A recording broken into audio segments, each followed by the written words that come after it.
మరీ అరాచకం ఏంటంటే డబ్బుల కోసం చేసే దాష్టీకాలలో అరాచకంలోకెల్లా అరాచకం ఇది. విశాఖపట్నంలో వెలుగు చూసింది ఆరిలోవ దగ్గర 15 ఏళ్ల క్రితం రాంగ్ కాల్‌తో పరిచయమైన మహిళను ఇప్పుడు డబ్బు కోసం హత్య చేశాడు.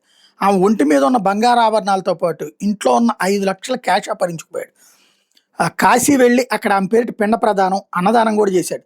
విశాఖ ఆరిలోవ దుర్గానగర్‌లో ఈ నెల 11న జరిగిన కాపు లక్ష్మి 48 సంవత్సరాల ఆవిడ మహిళ హత్య కేసులో నిందితుడు పంజరావు శివగంగరావు అలియాస్ టాటూ శివ చెప్పిన వివరాలు విని పోలీసులు విస్తుపోయారు. విషయం ఏంటంటే ఈ కాపు వెంకటరమణ దుర్గానగర్లో సొంత ఇంట్లో భార్య లక్ష్మితో కలిసి ఉంటున్నాడు.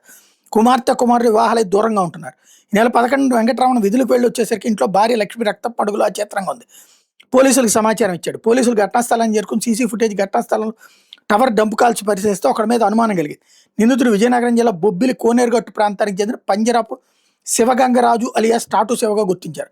ఈ శివగంగరాజు హత్య చేసిన తర్వాత ధన్బాద్, కాశీ, ఢిల్లీ వెళ్ళి అక్కడి నుంచి తిరిగి నెల 22 రైల్లో బొబ్బిలి వైపు వెళ్తుండగా విశాఖపట్నంలో పోలీసులు అదుపులో తీసుకున్నారు.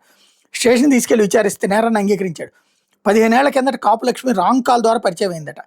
అతడు ఆన్లైన్ బెట్టింగ్కి అలవాటు పడి 1 కోటి దాకా పోగొట్టుకున్నాడు. ప్రస్తుతం 25 లక్షల అప్పులు ఉన్నాయి. వాటిని తీర్చేందుకు గతంలో ఫోన్ ద్వారా పరిచయమైన కాపు లక్ష్మిని ఉపయోగించుకోవాలని పథకం పన్నాడు. ఈ నెల 11 ఆరిలో వెళ్ళి వేరొకరి ఫోన్ నుంచి ఆమెకు ఫోన్ చేసి ఇంట్లో ఎవరు లేరని తెలుసుకున్నాడు. ఉదయం 10 గంటల సమయంలో ఇంట్లోకి వెళ్ళి లక్ష్మిని డబ్బు బంగారం ఇవ్వాలని డిమాండ్ చేశాడు. ఆమె నిరాకరించింది. ఆమె నోరు ముఖం గట్టిగా మూసేసి ఊపిరాడకుండా చేసి హత్య చేశాడు. ఆ తర్వాత ఆమె ఒంటి మీద ఉన్న బంగారు పుస్తల తాడు, నలపూసల దండు, ఉంగరాలు, కప్బోర్డ్లోంచిన 5,00,000 రూపాయల క్యాష్ తీసుకుని వెళ్ళిపోయాడు. ఆ తర్వాత కాశీలో లక్ష్మికి పిండ ప్రదానం కూడా చేశాడట. అక్కడే అన్నదానం కూడా చేశాడట. విచారణలో ఈ విషయం చెప్పాడు. నిందితుడి నుండి చోరీ సొత్తును స్వాధీనం చేసుకుని బయటకు తరలించాడు.